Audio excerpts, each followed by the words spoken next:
আজকে আমি 20 টাকার ফুড চ্যালেঞ্জ করব সারাদিন। ইয়েস বলেন কি? হ্যাঁ বন্ধুরা, তাই তো সকাল সকাল চলে আসলাম বাজারে। আর বাজারের পাশে ছিল একটা দোকান, আর এখান থেকে নিয়ে নিলাম 10 টাকার খিচুড়ি। ঠিক আছে, আর এই খিচুড়িটা খেয়ে দেখে কি সাথে সেই লাগলো, অসম।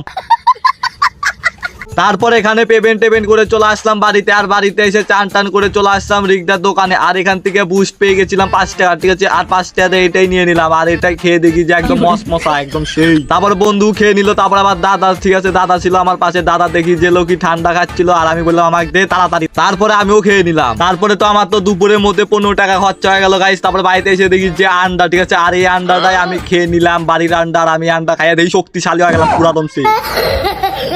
আর আমার হাতে ছিল 5 টাকা। আর আমি চলে আসলাম একটা চায়ের দোকানে। আর এখান থেকে 2 কাপ চা নিয়ে নিলাম। ঠিক আছে, 20 টাকা 20, আর আমার টাকা আমি কিনে নিলাম। ঠিক আছে গাইস, আর আমি এই চাটা খেয়ে চ্যালেঞ্জটা শেষ করলাম। আর নেক্সট ভিডিও কি বানাবো তো তোমরা কমেন্ট করে জানাও। আর যা সাবস্ক্রাইব করো নি সাবস্ক্রাইব করো। Tata bye bye.